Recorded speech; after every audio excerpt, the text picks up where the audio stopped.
Fight a gorilla or fight a bear? Bear. Russian vodka power.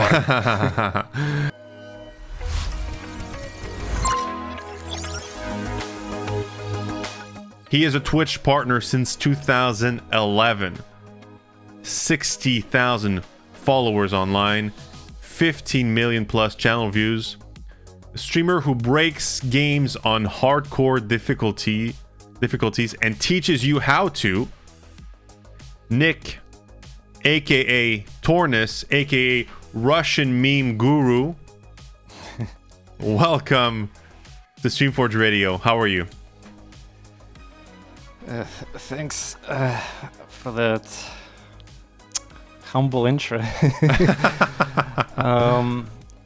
All things considered, I am feeling okay. Just wish the heat would go away, and of course ready to kick some ass, and happy to be here for the first time, of course. And also, here's an interesting little story about your platform, by the way, the Streamforge, how I found you guys, since for some reason, I don't know, somehow like dodged the platform, even though I'm very active in searching all these kind of like influencer type management, the deals, gigs, the sponsor stuff. So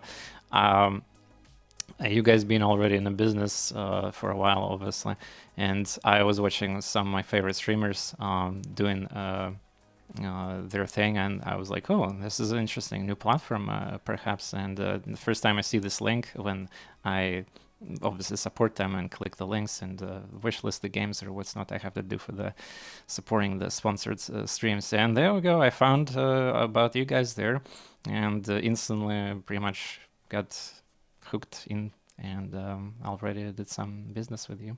Yeah, amazing. Yeah, we did some deals together. And who was the streamer, out of curiosity? So Celerity. He's Celerity, yeah. so one of those what is that, in your Discord you have the tiers there, yeah, diamond tier. Yeah. Well, we've done a lot of sponsorships with Celerity for our clients. He's a great variety streamer.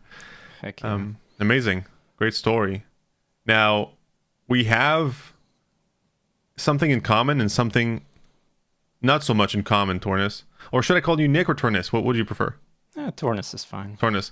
So, we both love video games. Okay, we got that in common. We can even say like we love content creation because, you know, I used to do it. I work in influencer marketing. You are a content creator. But the one thing we don't have in common is the fact that I play games on easy. You play games on hardcore difficulty, and you demolish these games. And you have the knowledge and the skills to even teach people how to do that. So how would you teach a noob like me to get better at games? Oh, this is a quite interesting question. Well, it really depends on motivation, determination, but when it comes to context of streams, I guess, viewer-streamer relationship, one of the probably biggest aspect would be just having a good skill of listening to the streamer. Not necessarily even reading, actually. Who reads these days anyway? In titles or anything in game text. Now, the listening to the streamer here is very important. And again, by the way, no shame or anything about difficulties here. Of course, easy, hard, impossible, Iron Man, permadeath, whatever. We're all playing games here, enjoying, escaping the real world in a way, and other reasons what's not. So just a casual reminder, like we on the channel, don't shame, of course. But yeah, listening, the kind of like investing yourself into trying to learn the game better. Maybe you have some personal challenge wish as well once you beat the basics, and maybe you're not satisfied with the game as you progressed or already completed it. Like, it depends. Yeah, quite a broad question.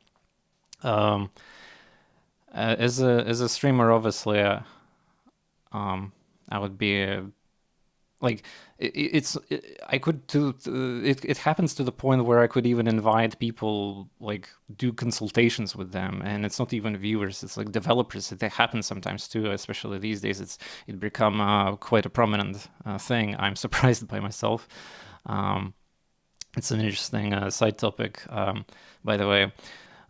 Since I am pretty active with the whole like gig sponsorships these years, yeah, to get an extra funds for the channel and what's not, instead of you know, I don't like this term, but I will just say it, e-bagging, yeah, like, and draining your viewers. I would definitely prefer, you know, doing something greater for the industry and helping out promote the games, and especially when they're great and fit your channel and the community. It's so nice when it happens most of the times. But yeah, there's this thing I noticed where developers these days, especially indie, they're really like trying to release games in early access states, and just either rushing them or not investing their money or their effort even into like basic quality what is that term, QA, yeah, like QA testing, so quality assurance, and kind of like common sense game dev thing. So for example, they release actually in public games which doesn't have a frame limiter, aka VSync and options like that, and you launch the game and suddenly if you don't have in your GPU settings in operating system enabled the limiter, then the game is gonna basically fry your hardware and try to do that, and some people, the players, don't know about that. Some games just lack like basic understanding of SEO and things that connect to the search algorithm terms to index the game better. Don't name your game with the same terms as it's already used for some brands and common words like that. There's a lot of rules, yeah, but the idea is that it's nice that there's actually some kind of like a market even for consultations for developers too, not just like having to take care of your community or viewers who want to learn better at the games. And yeah, it's something that streamers can consider themselves. And if you wanted to learn more about this, you can contact Esti on Twitch or Twitter. He's also kind of been doing this movement with me. He streams a lot of indie games. In fact, it's his whole like niche as a channel, and we would like to see something more of this in the future, basically, like consultation power to help developers, not even for sometimes for money, not necessarily, just like our experiences as like content creators, testers, streamers, gamers, really, you know. And we with that skill can really assist to prevent these critical errors that literally happen, and we have a proofs online about this, where the developers are literally posting the entire like messages to us as thanking them for quote unquote saving their games and stuff like that. So it happened, and it's a fantastic feeling when they actually listen. And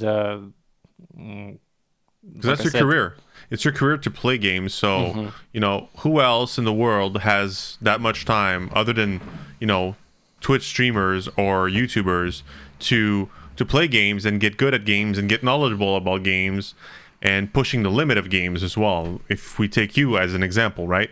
So I think it's a really great idea, and it seemed to be a highly valued added offering that you have for game developers, to just come to you and say, TorNis, like, help us out here. Can you check our game and can you give us some feedback, some, you know, some valuable feedback to help us QA or test the game, however you want to call it, right? That would be very amazing, actually. But unfortunately, at the moment, it happens very rarely when, you know, developers themselves kind of try to reach out. So we have to just be sometimes very aggressive if we want to reach with it. Like, I personally write down sometimes essays of feedback towards, like, after I do early access testing or some kind of build for that I was submitted, and well, I could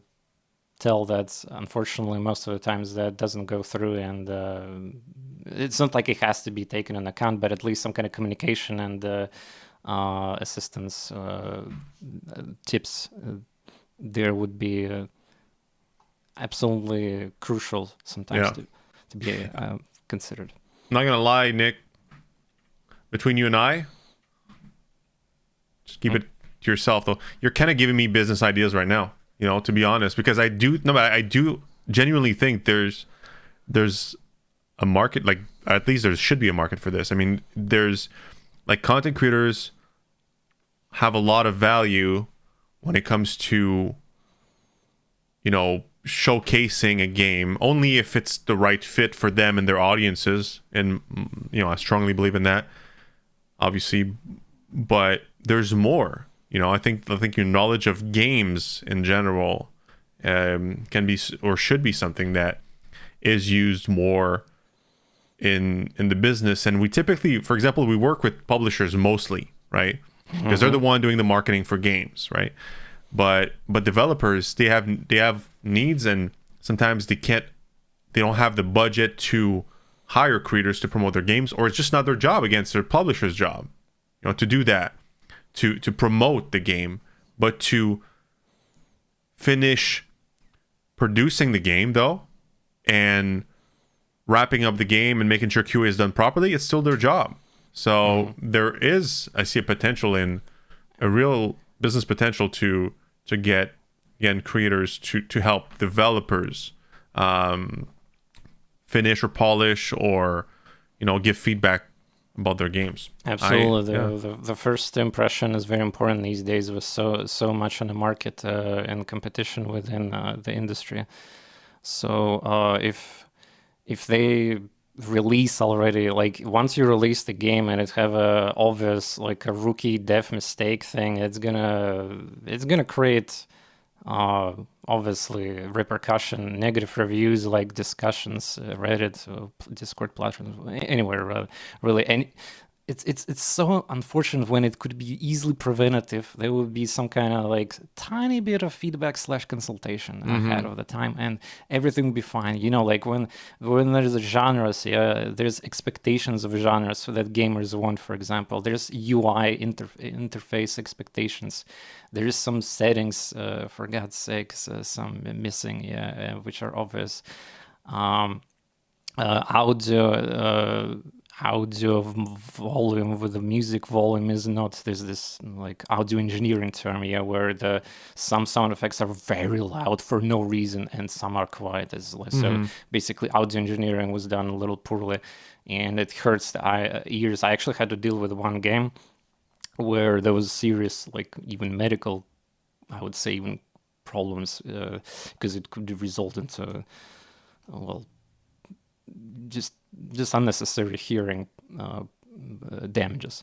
There was there was a game where I had to stand out and writing to the dev about the issues within sliders and audio, or lack of them, and this sound effects issues. Like one sound effect was 20 decibel louder than most of others ones. It was ridiculous, and developer was not really listened to well, and I had to record everything in proof with screenshots and write it down, explain how the decibels, like the thing, audio normalizing works, even though it's kind of weird that it's not really my job. My job is to stream games, but I still passionate about this whole like things where I get paid or for the gigs, or I want to support the early access project and get the thing done, communicate with devs.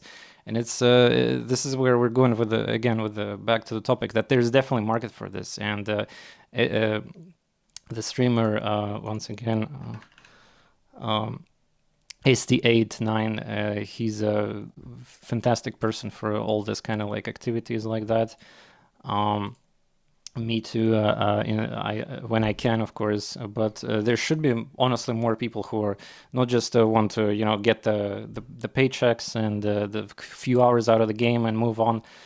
There's like the developers could be very grateful for that, and that results in the good sales, the PR, and again, this is why I mean you don't have to convince me. I'll tell you that. I completely see it. I think there's literally a market for this. That's my belief. This position that there's already it exists in other places, obviously, but um, it's kind of funny that developers can get this kind of stuff mostly for free, even when they look hard or not hard, when they find these like variety streamers who are exploring games in a deep matter, and then there you go, bam, you got yourself a win-win situation, even without the business kind of propositions and all that stuff. But yeah, I joked around with Esti that we should create some kind of company with consultations, but obviously nothing came through. It was just we're busy doing our things. But yeah, there we go. Everybody who's listening, take notes. So maybe I'm taking notes right now. I'm telling you, I'm taking mental notes right now. A lot of ideas are flying in my mind right now. So going back to TorNis, the Twitch streamer. So you're Russian living in Latvia. And most of your listeners are English speakers, correct? Yeah. Why is that? Well, it's like a biography kind of thing. When I was beginning in Justin TV times, long time ago, like OG times when XSplit and OBS didn't even were a thing, you had to use like Flash recorder. That was an awful thing, but yeah, those who know, they know. I was obviously starring with like few viewers and in Russian, just doing it as some kind of test. I was inspired by the StarCraft 1 and 2 commentators back in the day, like Day 9, Artosis, Tasteless. They still obviously around and doing their content. By the way, check out Artosis stream if you can on Twitch. There's crazy meta going on with the TTS memes and what's not. You'll be surprised. But yeah, I was inspired by the Total Biscuit and his ideologies of reviewing games and delivering content to the other people through the media, through the YouTube and through the live streams and commentary. It was amazing kind of movement. And I figured, like, after finishing the high school, what should I try? Maybe I have also some kind of talent into that, and not just playing games, but being a commentator and something with tournaments, or of course just do live streaming. That's where it began. Firstly in Russian side of things, out of nowhere, I had no idea that there's already exists some kind of interesting sites. I guess I could tell all about that. Yeah, why not? It's pretty interesting biography parts. Please. So one of my viewers invited me to try this site called sc2tv.ru. It's a legendary, like every Russian who is into streaming and StarCraft, they remember that site. It was one of the best ones. And the thing about the site is it's like a community hub and where you can embed streams basically. And the point of doing that, you have the platform there and they have their own chats and emotes. And people watch these streams within that community site. So you could get there if you are approved. As there's like administration which approves streams, and that was the platform. And eventually it grew crazily, really fast because the people wanted to watch streams, and of course the Twitch was Justin TV was growing, and then Twitch. So they invited me there to try out, become so-called a fan streamer, aka what it meant is like a amateur, let's just say it's amateur streamer essentially. And there was it was scary. I was nervous. They had these official TV shows kind of thing, except for the streams. They had the thing called Factory of Streamers. Imagine this. It was so fun back in the day. So they had the TV show. It's kind of like these singer talents, whatever, musicians, the talent show essentially. And instead they had the Factory of Streamers. So my submission, I put it there for that month, and oh boy, they were reviewing. There was like 2 streamers who are popular already and admins on that platform. They were reviewing us noobs basically, and well, I got accepted with others, and It's actually so cool now that I think about it, that most of the people who got accepted back in that year and that month, I still see them around, and some of them are hanging around, like yeah, nostalgic. But yeah, from there, I quickly grinded to the top of this category called fan streams, aka the amateur streamers, and then eventually I managed to get myself into position of moderator of the site and even eventual administrator, but I was not using any administrator tools. I was just like, granted, this is a part of being on front page. There was a fan streams and front page. Front page is like the best streamers, and they had permission to do the front page streams that would gather most of the views and viewers, and it was like the top content hype. And eventually that site was growing really fast, and to the point where they had to innovate some forms of new entertainment in terms of streams. They started recruiting streamers to create their shows. They even like invested into us in a little bit, so we create our own shows which had specific like themes based on the streamers. For example, some retro streamer specialist, there was a MMO specialist, a hardcore specialist. Of course, you can guess who was hardcore specialist. And there was like a thing like that, yeah. And for many years, it was awesome, fun, and prospering. But unfortunately, the core administration was not doing proper job with like management and funds, and there was owner issues, yeah, and basically the whole platform started to go down and eventually died out. And this is where I come on Twitch, yeah. So in 2012, I got the premium, like extra partnership thing, where I got sub button and emotes. It was back in the day a very premium thing. Only like, I guess, few hundreds channels even had them. Before there was like a producer badge on Justin TV, which signified that you're like partner. But yeah. Yep. And this is where my branding comes from. You can see that Pekka clock behind me. Yeah, that's my old emote.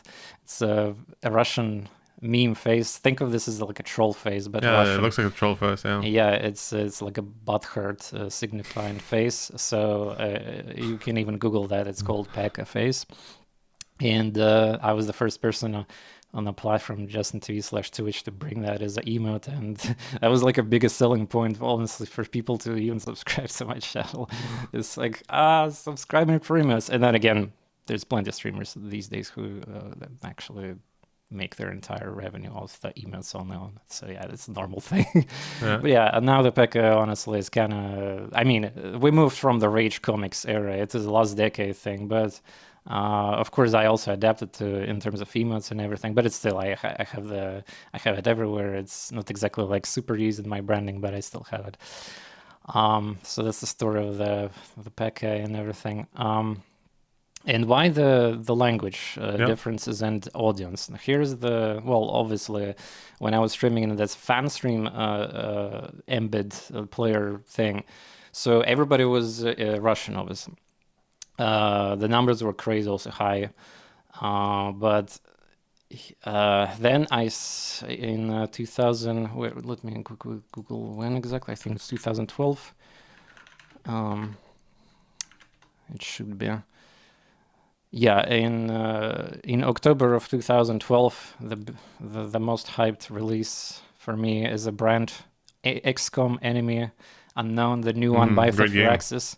Yeah. Tactics, strategy, turn-based, permadeath, perfect. So I was waiting for that, obviously, and oh yeah, by the way, I forgot to mention that I started streaming. The first ever game that I really started streaming was the original UFO defense, aka the DOS XCOMs, the from '94. And people just love the nostalgic aspect, and also seeing me playing that XCOM challenges and whatnot. But yeah, so obviously the Firaxis was super hype, and from there something weird happened. So I got a lot of international viewers while obviously I was streaming on the Twitch /Justin TV, but nonetheless, because my stream was popular in the ranks thanks to the SC2TV.ru side, because of embed. Obviously, if you're at the top, you get more viewers. It's just like this thing that to this day it works that way. Scalability issues on Twitch, but yeah. So I started getting a lot of international viewers, and I had the opportunity to, since I was pretty good at English, even back in the day, in my high school days, it was something I always was not scared of. I know some Russians just hate it to learn it or talk about it, but in my teen years, I was always connected with PC or talking with friends online, Skyping, all sorts of things like that. I had experiences and practices in English, even though it was definitely much worse and I had the accent back then. And nonetheless, I was not scared basically of English. And I started doing bilingual talking commentary on those streams during XCOM time, and so that I could, not just ignore my other whatever number percent is there of viewers. And of course, I could translate and even cross-translate what I'm talking. But it's also, I guess, helped that in my interface, my gameplay interface is always in English, so people would not be confused, at least when I'm by that, which just helps. Yeah. And yeah, from there, I noticed that, well, I should probably continue doing that. It's looking great for the future, and many other factors. But then obviously Russians were not exactly happy with that because, they had this kind of... So also I should mention another thing. Back in 2011, 12, 13, the stigma of streamers was way different, especially in Russia. There was no such a thing as supporting streamers. Like the giving money to streamers and sending tips. Oh my God, that was like a crime. Basically, why would you do that? It's free. So that was a stigma in Russia specifically, maybe a few other countries, but in the international side of things, not exactly that. There was already speedrunning and many other things, and people were sending money to the screen, so it was already like more accepted. It's a kind of important aspect also too, because so I obviously wanted to grow as a brand and like get some kind of like opportunity for full time. So that was obviously considered as a factor that you couldn't really build your life on, I guess, Russian audience, and most top streamers back then also understood that, and this is why not only me transitioned to this kind of thing, but plenty of great examples like We Love Games TV and a few others. But yeah.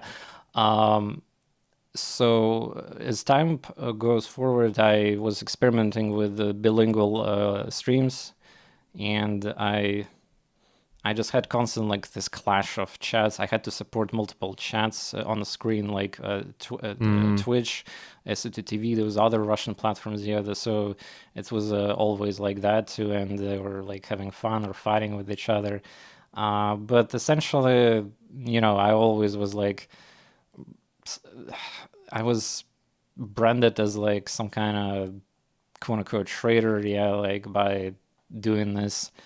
And basically, it all even amplified even more the moment I started. I decided to transition to the Twitch completely, but without like I will still do bilingual stuff, but I will mostly focus on the primary language of English. Yeah, and this is where a lot of memes, a lot of like hate towards me started, and like quote unquote backfire. But it was expected. It's other people went through that. I knew the risks, I guess, and this is the big step of my career and a full-time transition. Of course, to this day, there's obviously like less Russians left, but the cool thing that Twitch is finally doing some kind of, oh my God, I'm so irritated by honestly some features to this day, but all the time Twitch had absolutely no support for bilingual. You could tag your stream with language, but it's only default language. Like, for example, I had everything in English, so I had to put English. But what about my Russian side of community? Like, I couldn't do anything about that. And they had this weird system with pre-designed tags where you could put your nationality but country, but only like one. So I had to put Russia instead of Russian, and and then they recently removed that completely. Now we have custom tag systems, so now it's better, but it's not exactly moderated by Twitch itself. So you probably saw how this whole custom tag system works. It's another topic if we want to talk about that later. Yeah, it was frustrating to grow as a streamer. By the way, it's bilingual. Twitch always giving me the hard time. They denied me plenty of times on front page because they like choose either that or like some other nonsense like deny replies. Very frustrating. And then after all these years, finally you can put a custom tag, I guess, and identify your content or community properly after so many years. Yeah. Yep. But yeah, I don't know, maybe like I didn't know that there would be so many problems within Twitch itself as supporting bilinguals. There's so many other like aspects of Twitch supporting like different specific categories of the inclusive groups of various people, but like what about people who can talk multiple language? And I don't know. But yeah, to this day, the bilingual casts, Russian English supported, even, well, since I live in Latvia, I also know Latvian and a few other languages a little bit. But yeah, obviously that is not important. It's the main two languages where the whole thing is. And I'm very grateful for the people who are still to this day are from SCTV, that are you chilling. And most of the Russians that understood the power of streaming and how you can support them, and the stigma of supporting streamers became more common knowledge and for Russians, so they got quote unquote converted too. And most of them also talking in English to conceal like they can do that, obviously. Well, I mean, if you watch my content, it's probably not a bad idea to just talk in English, because that's the most of the time I talk in it anyway. So awesome stuff. And that's a pretty awesome story, to be honest. It's a pretty long one. I hope I'm not taking too long time. No, it's amazing to go in detail. Like it's fascinating, this whole, because I'm not familiar with all these Russian platforms. Any questions, by the way, about any like specific things I mentioned? Well, I'm just astonished about the fact that way back in the days, you guys had these platforms already existing, having like, how did you call it? Fan streaming. Fan streamers and all that, and then growing and so on and so forth. So there was obviously whoever started those platforms, to me, they seem, they had a vision. They were somewhat visionary in a way at that time, right? I can explain a little bit more about these platforms. So the idea of those platforms, why they existed, is it's also they are inspired by international esports growth and streams on tournament coverage and the esport professional streamers. They had so much hype and viewerships, like for example StarCraft White, Dimaga, I don't know, many other, Hydra, Hack, and there's so many names I could tell you, but just a few examples. So these streamers, the ones they turn their live stream, they would gather so much concurrent viewers. It's like ninja levels, even if you will. Right. And this was a brand new kind of growing industry, if you will, and streaming yourself and just casually doing variety was not even that popular to begin with. So most of the viewers had to go to these professional commentator streams and tournaments, and the people who knew how to run them to begin with, because it was also not that common knowledge. There was no OBS. Right. XSplit was just like growing. The technology for it wasn't like public knowledge. Absolutely.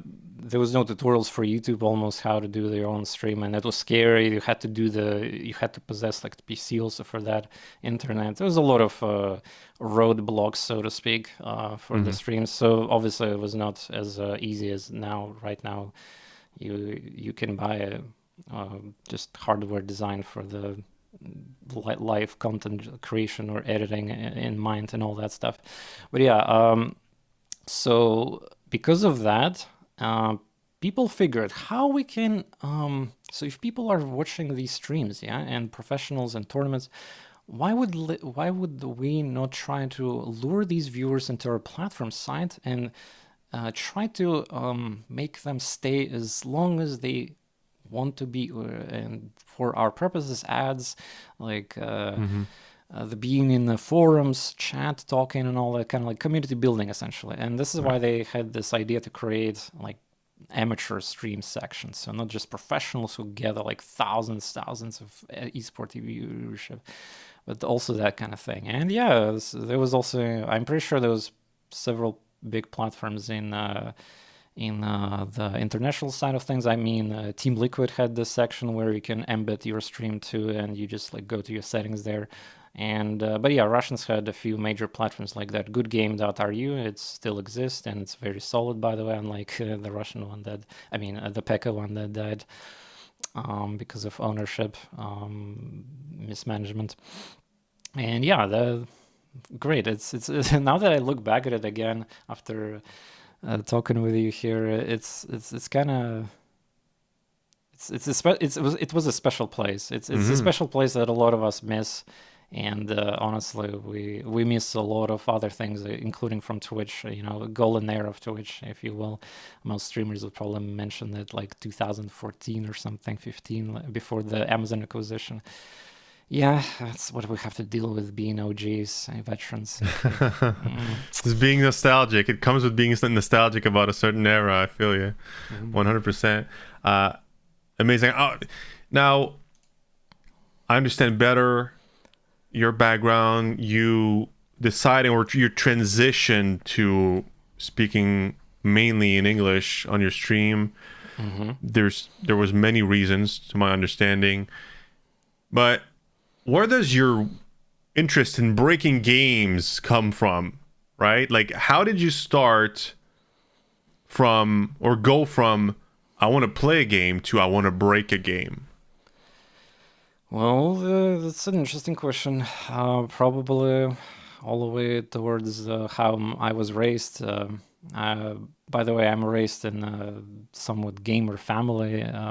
My father obviously was playing a lot, and I was like a tiny kid backseating him and watching him play. And even though I was like 4 years old, I had to look at the screen in English, and I could barely even understand. I had to like visualize icons. Oh, this red bottle thing. Oh, it's a potion, potion. So it heals you. So I was like, I really like had to. It was hard, obviously, to learn these things, but attack, defense, so attack, what it means, like what happens when you press these buttons or what, and that's not, but yeah, it was fun. And even mom, of course, inspired by father, also tried a lot of things that were fun, like Dark Souls included. I know probably people are going to be like, what the heck? Mom is playing Dark Souls, and yeah, it happened. That's cool. I don't know. I was playing things, and I was not. I always, well, it just comes to my personality. I'm an analytical kind of person. I like to explore, analyze, read, and it's kind of like I have this urge to juice out of the what is near me in the video game. And most of the time, I was just not satisfied with AI, how easy it is to beat, and well, on quote unquote like normal difficulties. And it was I had this I don't know how to tell it, but rush of emotions or some kind of hormone thing. Maybe I don't know. That's excitement where I beat something very hard and challenging, and it's actually possible. And losing is also kind of be always losing when these hard challenges taught me a lot of life lessons too. So definitely trying again, being kind of like iron will, determined. It's also connected to successful fitness journey too, I would say. But having discipline in that regard, always having the grind and continue doing the thing on Control, right? Because that's one of the reasons why I play games on easy. Because if I play on hard, I'm gonna rage and I'm gonna be impatient, and I don't like that when I play games personally, right? Totally. So my question to you is, how often do you rage, and how many controllers and keyboards have you broken? Well, it all comes down to the person to person. I watch on Twitch plenty of streamers who have opposite personality of mine, and they literally brand themselves as rage gamers. Like Ezekiel Third is a good example. Right. Who was with us a couple of weeks ago? Yeah. I actually looked into the history. Once you guys invited me to the radio, I was checking some other episodes. It was nice to look at. So yeah, he broke plenty of keyboards, controllers. Even I remember that famous clip where he purchased the expensive glass table. Ooh, glass table. Oh yeah, and the thing broke at some point, obviously. So yeah, I'm more like I don't know. I don't call myself like some kind of nerdy thing, but especially now that there's this meme with the glasses and extreme, kind of cringe sometimes, but still fun.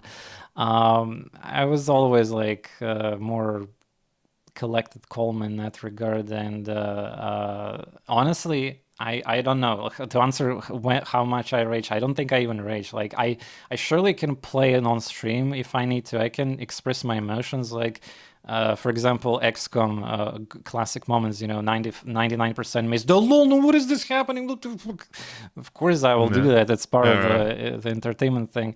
And I get frustrated, but it's part of I understand the math. I understand why it happened. I understand these mechanics. Yeah, so I cannot really like what I have to be angry at myself only, and not at the.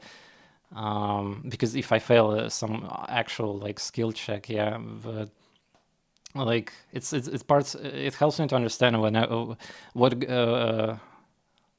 what's the reason why things go badly or wrong, and not exactly how I should have like attempted them to do, or whatever the case is.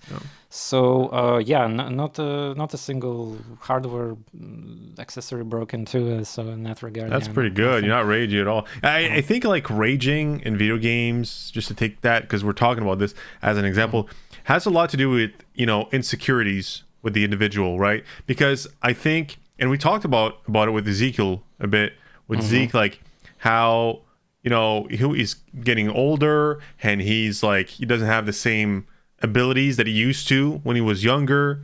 And I feel the same sometimes. Like when I was 16, 17, 18, like I was like, semi-pro Counter-Strike 1.6, but like I don't have the abilities anymore, the same abilities anymore. And I think like sucking at some games and dying over and over and over for some people, like it confronts you with your own, or the lack of abilities you have.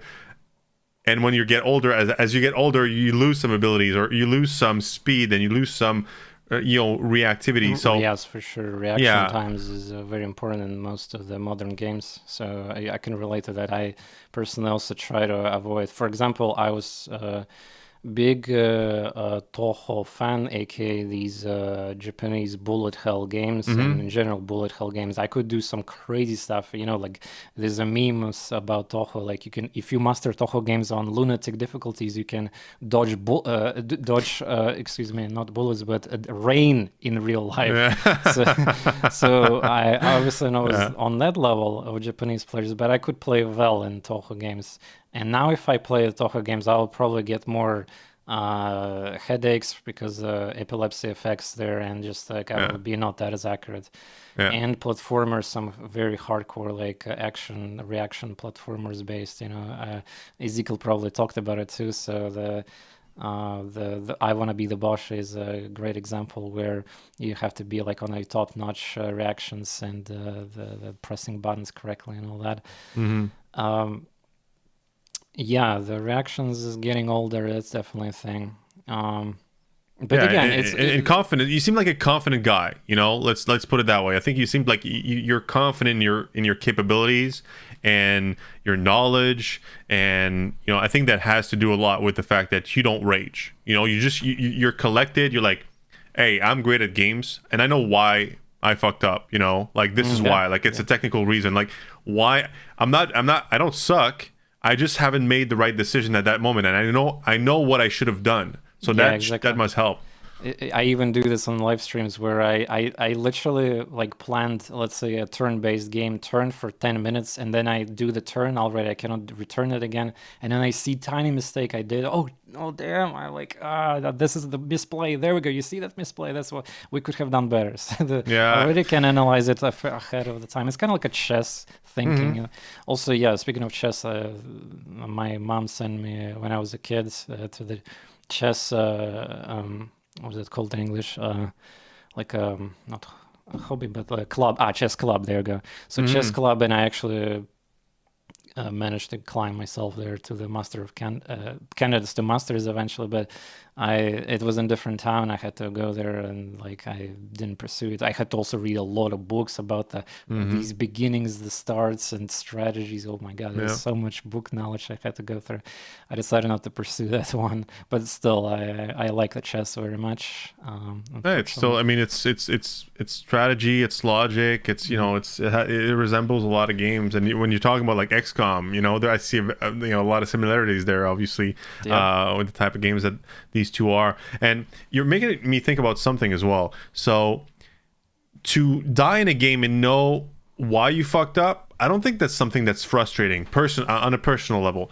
But my issue with games sometimes is when I die and I feel I should not have died, right? At that moment, I feel there's something unfair. And I think like then you're forced to be faced with, it's like you have a mirror right in front of you and your brain is like, must be you then, because you don't understand the reason why you died, so you're confronted with your lack of capabilities, I feel. So but I think you found a solution to this, is that you're writing to the developers to tell them why their game wasn't working and why it made the experience a bit more difficult, for example, right?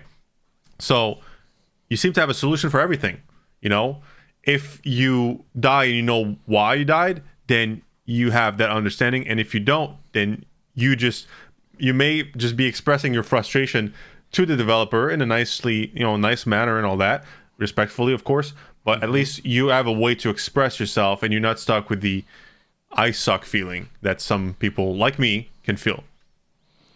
Yeah, there's definitely truth in that, and kind of like constantly facing games of the similar genre, I guess, will forge you for the challenges ahead. Yeah, to prevent failures and deaths that you mentioned there clearly, because the example you mentioned with developers is exactly like, if I don't feel like if I'm not seeing that I actually get threatened by AI, well, I could suggest many ways to change like how things are working there with AI and his turns or actions, which like obvious handicaps which are present. But yeah, pretty much you're spot on there. Awesome. I mean, it's you're a very interesting character, TorNis. Like, I think you have an amazing background and you have so much knowledge. It's very impressive, the amount of knowledge that you bring, because you play games with a purpose. Of course. So even though with all the praise and everything here, let's be real. These days, people anymore don't treat skill as much as it before, and they would rather get hooked on into the kind of like a failure rage type of archetype streaming, and just it's the truth that I accepted quite a few years ago. Well, not few, several. Yeah. Unfortunately, it's just like a part of this whole fast food content. People want to have people want to feel superior than streamer when they watch that. It's all fine. Like it's not a secret thing. It's just like a psychology or whatever it's called in English. Yeah, pretty common, and it's great. Streamers can make banks on that, even real rage for faking it and making it like that and failing on purpose. Haha, you died, lol. I mean, the entire premise of I Wanna Be the Boss, yeah, that famous song, like when you die, lol, you died. It's all fun and memes. And all these games of frustration, Jump Kings, and the game where you have a guy with a hammer and you climb. Right. Getting over it. Getting over it. Yeah, that was. Oh my god, yeah. Good examples of rage content. Well, just as simulators as well. There's a lot of like more simulator games and stuff like that. But like, there's also like people literally like mispronouncing stuff on purpose. You know, that's just part of it to me. You know, they mispronounce things on purpose, so then people are like, no, dude, that's not how you say it. And like engagement, engagement. But like also, it makes people feel smarter than the person, even though they're faking it. You know, it's like, I know how to actually pronounce it. You don't. You know, so I don't know. There's it's very interesting, but it doesn't make you not skilled, not smart, not knowledgeable, right? You still are all those things, right? So let me praise you still. I'm pleased. Like, I mean, it's still a thing that exists in you. I know that the industry changes a lot. I know, like, you might be maybe in today's world and reality on Twitch, like maybe more niche even because you bring a lot of knowledge and all that. But it's still, you know, you still have an audience for this, and thank God there is, because, you know, I think it'd be a shame to have a guy like you with, again, all that knowledge and not share it. You know, so absolutely. I think, I becoming older, I want to literally kind of like I thought this is all memes and jokes when I was younger, but I'm starting to feel like I want to pass this knowledge to the next generation too, if you will. Yeah, even though my stream is not really that popular with quote unquote Zoomers, but nonetheless, it's very fun to. There's some passionate gamer who is like looking for the same game and looking for examples or gameplay, and they come and check out, for example. What I do, how do I beat specific thing, like the hardest map or challenge, and they ask me for advice. It all makes me warm inside, and I don't discriminate anyone with how they play the difficulties. I just want to kind of like pass the knowledge. Yeah, that's true. That's amazing to hear, and that's something that I think grows with you as you get older as well. Like wanting to leave something behind or want to share what you've learned and so on and so forth. And I think that it's great to hear, because I need some of that knowledge of yours, you know, and I'm just one guy, and I know there's thousands more out there, so that's amazing. Now we have a segment I want to segue into called Explain This Tweet, and we got 2 tweets today for you, okay? The first tweet is from July 30th, where you say, tights. That's the tweet. Well, who selected that? What's happening here? Who selected our producer? Okay, well, yeah. It's just, well, if I'm gonna explain entirety of this behind, there's several factors. First, I personally... I'm a man of thighs, thiology, aka. But it's just part of this whole like Twitter engagement play where, you know, you write something like this and people will get like confused, interested, or like why he said that or she.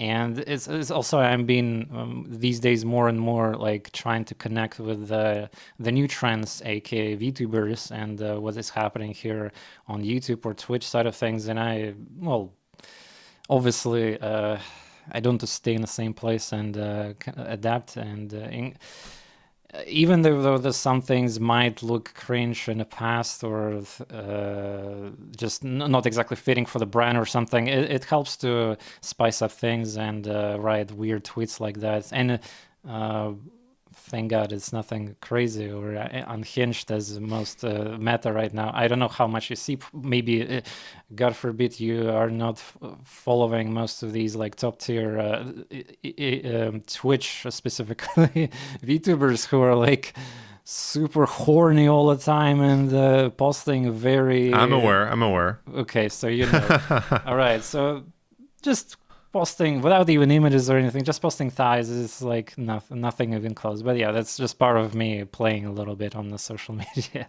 And you're a ties guy. Yeah, I'm thighs. Good. We got another one from June 27th. Heat wave continues in Latvia. My God, how long has it been going on for? It's a separate one. Yeah. Okay, but still, it doesn't seem like it's going to end anytime soon. Not wrong there. At least, maybe you got a break in the middle there, but, still doing workouts at 32 degrees Celsius, especially with body weights, reps is super annoying. But I have to push on and continue to grind. Now, we talked a little bit about the current heat wave happening now. So I don't necessarily want to go back into the heat wave thing, but talk to me a bit more about like how do you value fitness and health, and maybe go into like your workout routine. I'd love to learn more about this. For sure. Well, I started seriously taking my fitness journey, aka health. I can explain what happened in that regard. So in my entire life, I was basically, your stereotypical grambling gamer, skinny person. Yeah, in school, I was bullied at early years there, not in high school, but in early. So I was like, this goody smart person, yeah, with the high grades and all that. So yeah, pretty stereotypical. And most of the time I was also skinny. I was dodging sports. I also have scoliosis, so my doctor's kind of like, well, my mom told me about it, that I should not do much like sports activities that could potentially damage the state of my spine and all that. And doctors said that I need specific like routine with I'm not sure how it's called in English, but like this very light medical type of exercises, yeah. With very light bands, the ball, and on the ground a little bit stuff. Well, medical exercises, yeah. So to help with to ease the, I guess, the state when I was the kid.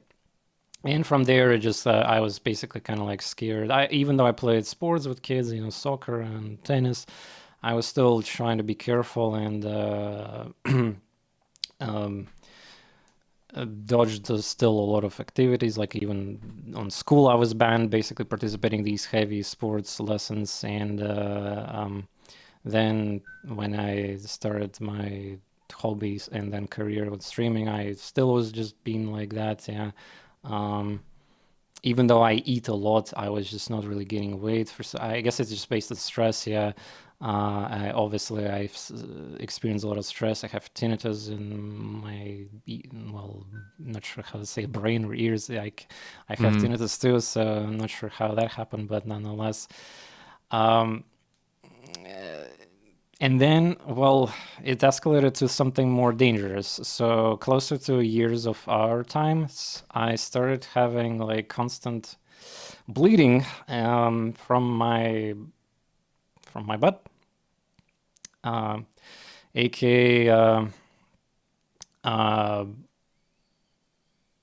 well, I didn't know exactly what was happening back then because I didn't diagnose it properly. But I was just telling myself, and my parents were like also saying, "Oh, maybe you just overstress yourself, strain something there, like hemorrhoids or whatever." But yeah, like I had basically proof with the blood in it, and eventually it escalated into the stomach issues and even more like passive bleeding. It was really looking bad. So I obviously started looking into the help from the specialists, and apparently I have the ulcerative colitis, I believe it's called in English. Chronic disease where a little bit bleed happens, and yeah, I have to take it under control. Medicines, I don't know how to call it in English, but granules, I believe they're called, Yeah, maybe, just and pills. just put them on a tongue, give with water and gulp, and good to go. And that's basically what I need to do. Is it going well now? Yeah, totally. I stabilize it, and not a single issue with blood anymore, unless Wow. unless I don't know, I get a lot of food stuck there, or Mm-hmm. so I'm monitoring that every 3 months with the doctor. Everything is nice. That's good. And my health, most importantly, improved. I don't feel like drained. I had actually, like, now I understand why I was skinny, especially at my adulthood years. Like, my energy is just like, it's so bad. My energy was just going away through the drain, literally through this blood and bleeding and everything. And I was losing mass. I was just not having enough energy, even though crazy. I was doing 12-hour streams almost every day when I was like younger streamer.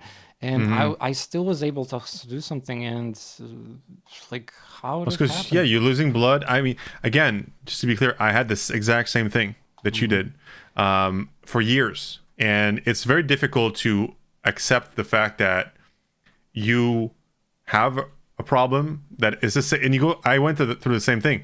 You know, people tell you it's hemorrhoids or whatever. It's, you know, it's not a big deal.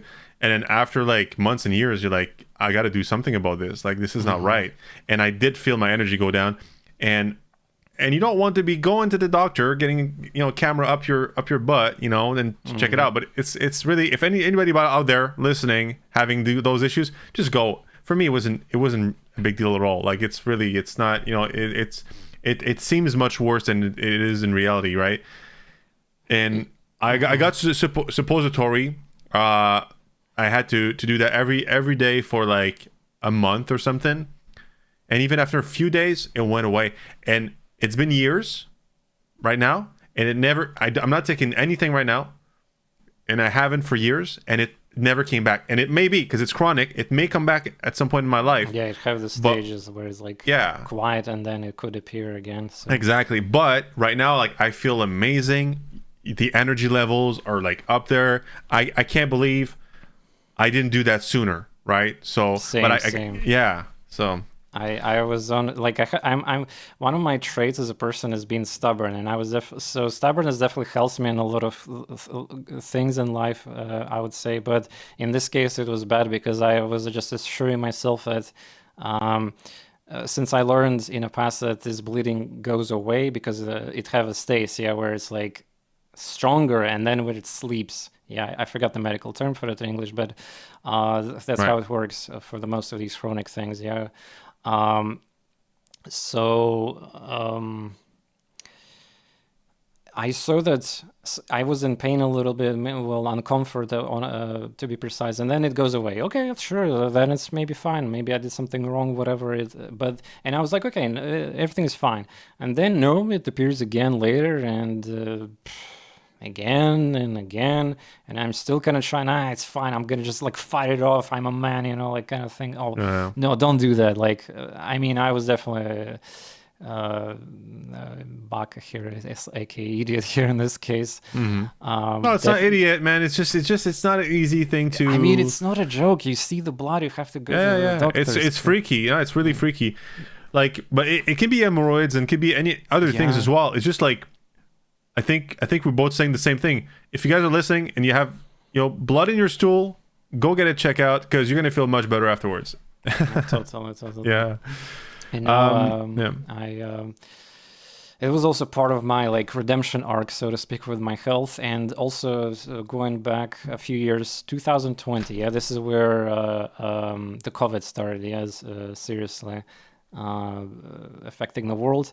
And I was like, I was still back then, so I was, in 2020, I was not yet, I was still struggling with bleeding at that time, but I figured that I should do, like, my New Year resolution was to start finally, like, getting into fitness and carefully getting the strength up and do these exercises, and was not going to grow my body, and also help with my scoliosis, because logically it should help, you know, with the spine, right? Yeah.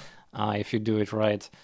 And uh, it helped because I also in the past I was to tell you a secret, I was always like in the muscles kind of like thing where I was inspired looking at the pictures and just like I didn't have it myself, so I wanted to, like I was looking at all sorts of medias like cartoons, like movies, whatever, games, and other people's stories, and just like I was always kind of like looking for people that are building their bodies like that. So that's something I honestly wanted also to have, and there we go.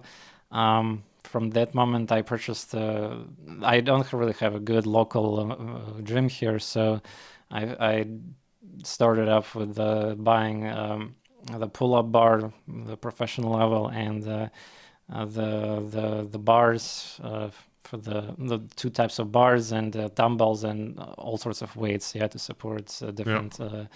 All sorts of discs, a bunch of bands, yeah, because I was also looking onto YouTube and to many other platforms to check out fitness advices, what is good, what's not, these pro tips, what's not. My brain, like when I go into some slash hobby, quote unquote hobby, that is relatively something I don't do myself yet. I generally try to study it a lot before I even apply myself a few actions and a few first steps. So I can name plenty of influencers that are actual real and not like this.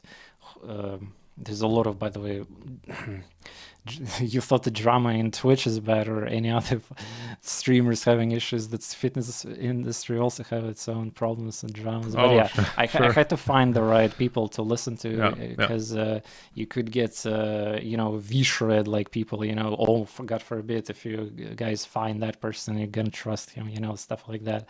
So you have to study there, not study, but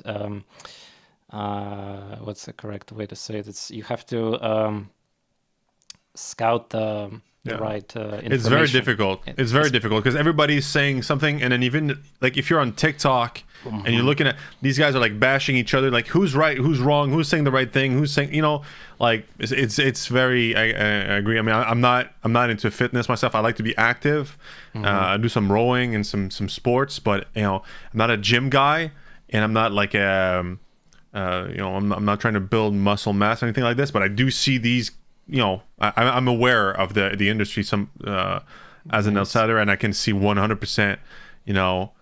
What type of product should I get, like pre-workout or protein or what? Like just if you want to go into this, like that's already like there's like 1,000 products and there's 1,000 types of products, and like people are saying don't like take this, don't take that at all, and then someone else will say exactly the same thing, and you're like, I'm lost. And that can be discouraging, frankly, because if you're being told like two different things and you're like, I don't know what to do now, you might just not do it at all. I don't know. Yeah, you're gonna have like some kind of push in life with a friend or your close friend or somebody you can trust in that regard, not necessarily internet to take.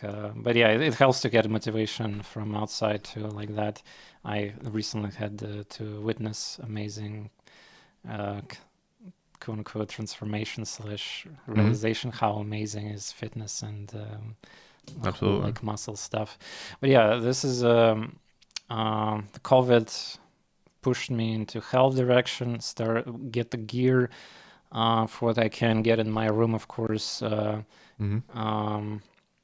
don't see it because this is the camera for the streaming, but most of my gear is on the other side of the room. And the feelings I get from workouts is exactly basically what I want, and getting finally that sense of strength, solidness, like kind of like stable, even standing, walking, like the posture it's just, I was just missing that in my life, and I keep grinding now, not just in video games, but in that fitness regard. You can make jokes about that. And then, late 1 year later, I started professional consultation about my bleeding problem, and then I fixed it, and then also stabilized my weight loss, and so energy as well, right? Energy completely, yeah. And so actual started getting the fat, which is important since I'm trying to build more right now. I already like pretty much gained to my past self. I gained around 25 kilograms since combined both muscles and the fat. Yeah, so I was definitely underweight in that regard and wanted to fix that. And of course, my home gym have limits, but nonetheless, I keep getting the gains, and that's good. I don't know what will happen in the near future, but you can also follow the progress of my fitness through the specific hashtag on my Twitter.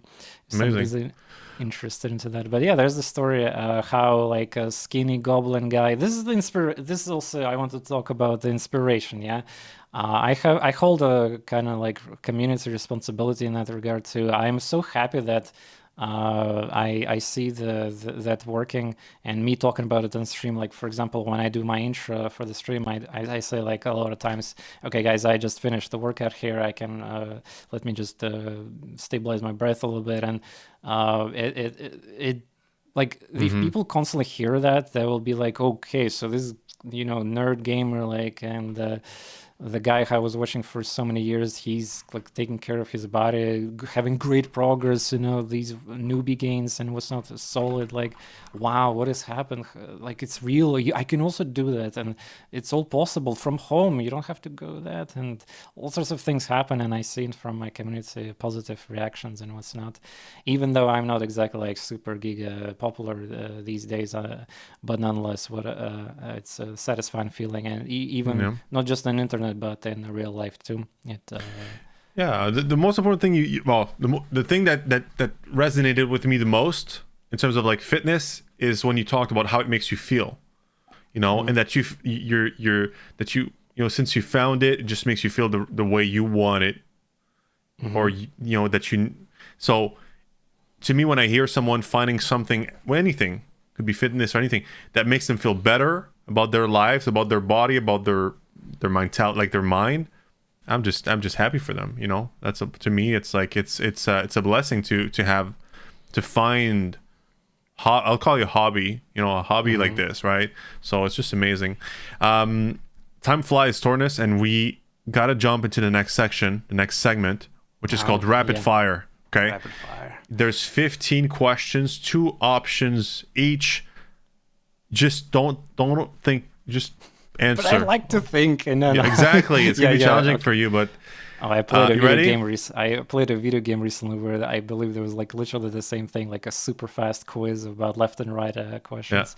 But before we go, I just wanted to mention quickly a few extra words about fitness. It's amazing thing that's happening in our streamer circles too. So many huge creators getting into. I don't know, not necessarily me, of course. I'm there myself, but Con Carnage, many other huge people, they started working out publicly, posting their results and visible results. It's fantastic. There's countless streamers I see on my feed on Twitter that are getting inspired, and something is changing in the mat, I think, and just in general in society. People are getting into like muscles in general more, in my observations, and the beauty like parameters are changing a little bit to how the I'm talking about like before we had, in my early years, we had these kind of like Barbie sticks, kind of like that was a top tier beauty. Then we transitioned to the thick, and now something like with muscles. A lot of jokes about muscles, how people want to, do lewd things, but you can get the idea. But there we go. Let's move on. It's good that we, because also like video gamers, they used to be like seen, or it was seen as like these nerds, not healthy and all that. To combine fitness and video games is it's possible, of course, obviously, and now we see that more through influencers as well, which is great. All right, rapid fire question, 15 questions. You ready? Yes. Okay. I think. Memes or video games? Memes. Drake or Eminem? Eminem. Eat an A4 paper or eat a 2.5-inch pencil? Can you repeat, please, the first part of the question? Eat, and it's A4. It's a format. Eat a piece of paper. Eat, like Yeah, I got it. Paper versus pen. Yeah. Yeah, pencil. A pencil. Paper. Let your expensive 4K TV get stolen, or let a sentimental family item get stolen. Expensive TV. All black room or all white room? White. Fight a gorilla or fight a bear? Bear. Russian vodka power. Have no Wi-Fi for a year or be homeless for a month? No Wi-Fi. You're thinking too much? Yeah, I'm still fast. Still fast. Faster than 20 minutes a turn. Never eat watermelon again, or be forced to eat watermelon every day? Or every meal, sorry. Okay, never eat again. Speak in 0.5x speed or 2x speed all the time? The first option. Half speed? Yeah. Gotcha.